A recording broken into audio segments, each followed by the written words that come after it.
Assalamualaikum warahmatullahi wabarakatuh. Penulis kali ini ingin bahas soal uji flow test ya. Karena banyak yang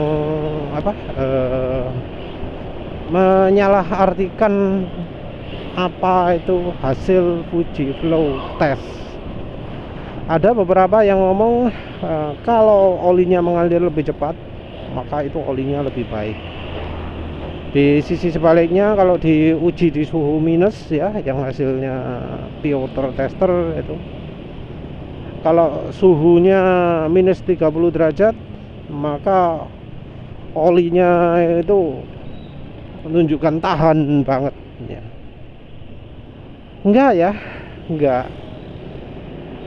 Ketahanan terhadap suhu panas, kekuatan oli, kemampuan oli melindungi mesin tidak ditunjukkan dari uji flow test ini, baik yang dilakukan di suhu ruangan maupun yang dilakukan di suhu beku di bawah 0 derajat.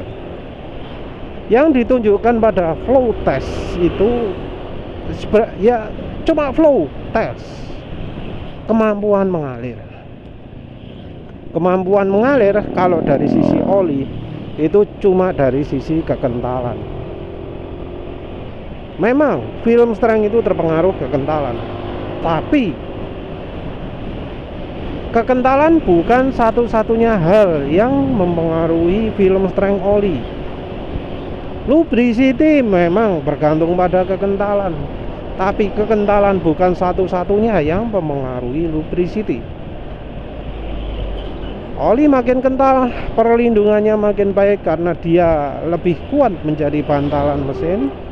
Tapi ada faktor lain juga, yaitu lubricity dari film strength-nya, dari kemampuan sifat polar dari olinya yang membuatnya lebih suka nempel ke logam, yang akhirnya membuat bantalan olinya jadi lebih kuat. Terus uji alir tersebut juga tidak menunjukkan efek dari aditif yang namanya viscosity index improver. Viscosity index improver itu membuat oli jadi tahan panas, dalam artian kalau panas tidak terlalu encer ya. Tujuannya adalah biar kalau panas tidak terlalu encer. Ini mungkin grup oli jarang ya yang menyebutkan efek dari viscosity index improver ini. Karena rekomendasinya, oli bagus itu pasti yang encer. Oli sekarang itu butuh yang encer. Jadi kalau oli jadi makin encer, bagus sekali gitu ya. Enggak ya, oli itu tidak boleh sampai terlalu encer. Kalau terlalu encer, dia tidak akan bisa lagi melindungi. Karena ya walau kekentalan itu cuma salah satu dari kemampuan oli, kekentalan itu juga penting. Kalau sudah terlalu encer, nah itu akan jadi mengurangi kemampuan dari olinya.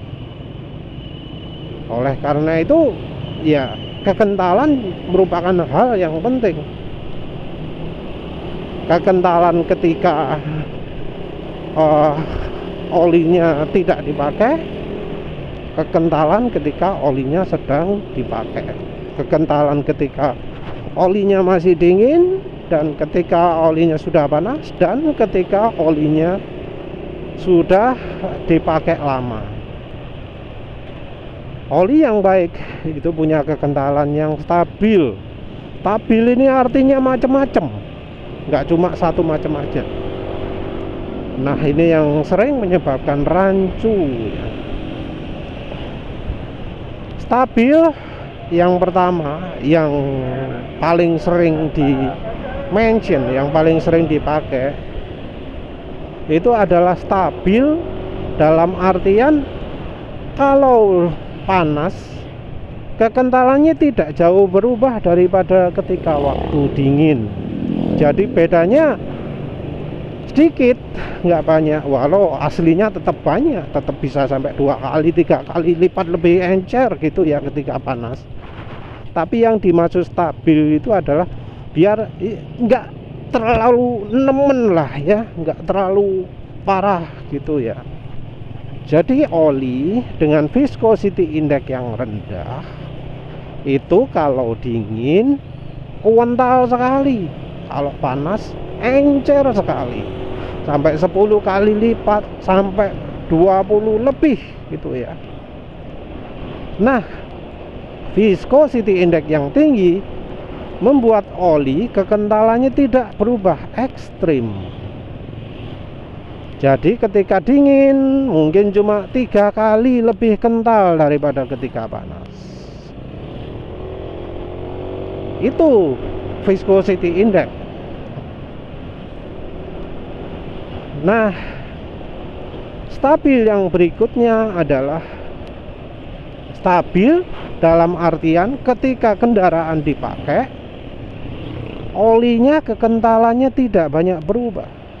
Karena cirinya oli ketika sedang dipakai itu akan makin lama makin encer. Satu, karena panas, dan yang kedua karena dikocok-kocok sama komponen mesin. Nah, yang kedua ini yang arti yang penting untuk yang pakai oli di motor. Jadi oli butuh stabil kekentalannya ketika sedang dipakai. Jangan sampai ketika sedang dipakai itu makin encer. Karena kalau terlalu encer ya itu tadi nggak bisa melindungi. Dan yang mempengaruhi sifat ini, ironinya adalah additive viscosity index improver. Jadi additive viscosity index improver yang selama ini dipakai di pasaran itu punya kelemahan. Memang dia membuat oli itu kekentalannya lebih stabil. Stabil dalam artian berubah di sisi panasnya itu enggak terlalu encer.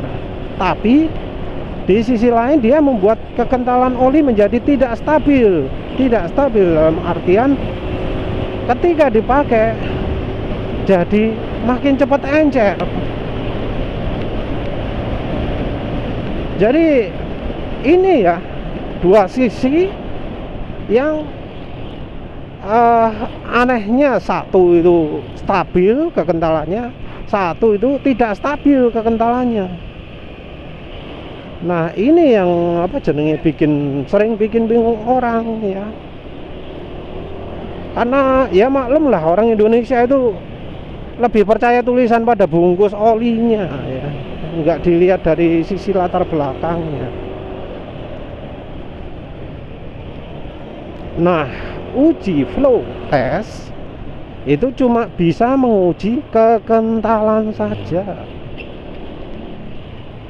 Menguji kekentalan berdasarkan suhu. Karena yang namanya flow test nggak ada namanya dikocok-kocok, nggak ada namanya di sobek-sobek, karena istilahnya adalah shear ya. Shear itu terjemahnya digunting-gunting atau sobek-sobek.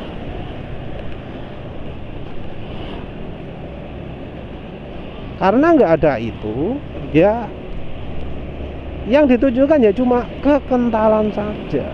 Penulis melakukan uji flow test ya itu hanya untuk mengetahui kekentalannya saja. Apa sudah sesuai, apa sama dengan yang tertulis di bungkusnya.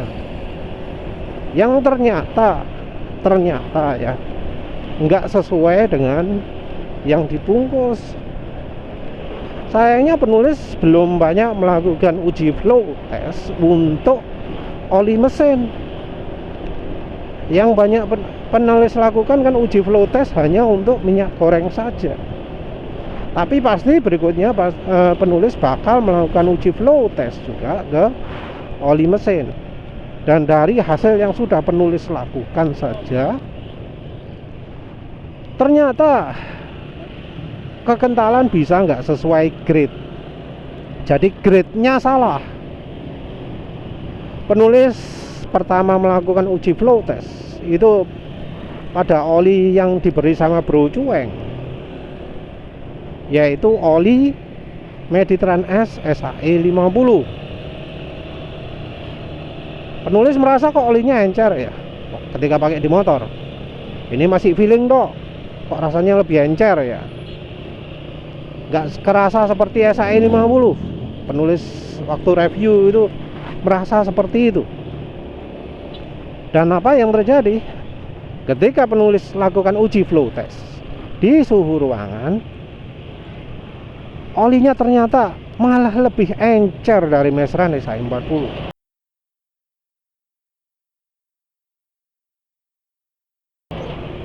Terus diuji oli berikutnya, uji flow test berikutnya, penulis uji olinya dengan Meditran S SAE 40. Yang SAE 40 nya harusnya yang SAE 40 itu lebih encer, mengalir lebih cepat daripada yang SAE 50. Tapi apa yang terjadi? SAE 50 malah mengalir lebih cepat daripada yang SAE 40.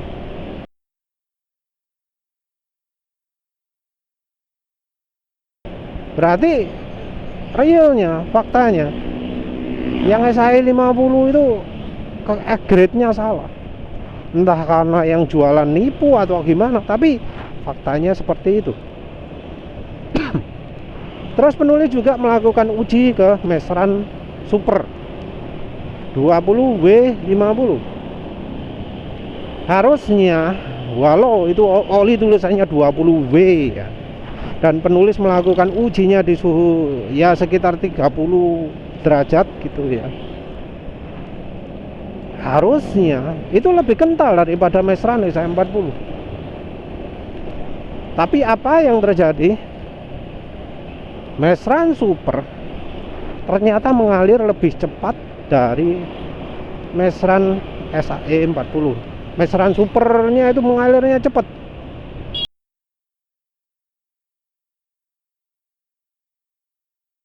Padahal ini harusnya nggak begitu ya. Namanya yang 20W50 ya harusnya ya lebih kental lah dari SAE 40.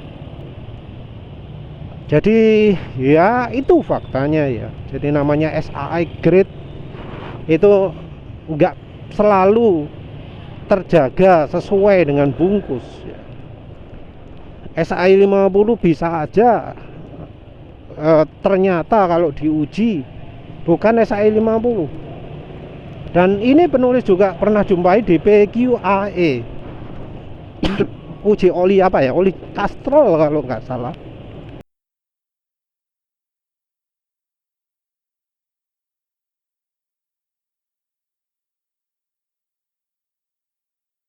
Ternyata ketika diuji kekentalannya nggak sesuai dengan bungkus. Kalau nggak salah 10W40, tapi ketika diuji ketemunya kekentalannya lebih masuk kategori 10W30. Itu bisa terjadi ya, karena ya namanya oli ada batch-nya. Oli produksi sebuah pabrikan itu ya kekentalannya nggak selalu fix angkanya sekian CST gitu ya, atau pakai ISO kan sekian apa VA boh lah kalau pakai ISO apa standar bisa lebih encer, kekentalannya nggak mungkin sama. Nah kalau sudah begitu ya harus dari bagian yang ngerancang formulanya ini untuk mengkoreksi. Kalau malas mengkoreksi ya hasilnya oli yang diproduksi akan nggak sama dengan grade yang seharusnya. Namanya produksi kan bervariasi. Nah itulah resikonya. Jadi kalau ngerasakan oli lebih kental, oli lebih encer, itu wajar. Ya wes begitu saja. Terima kasih sudah menonton. Assalamualaikum warahmatullahi wabarakatuh.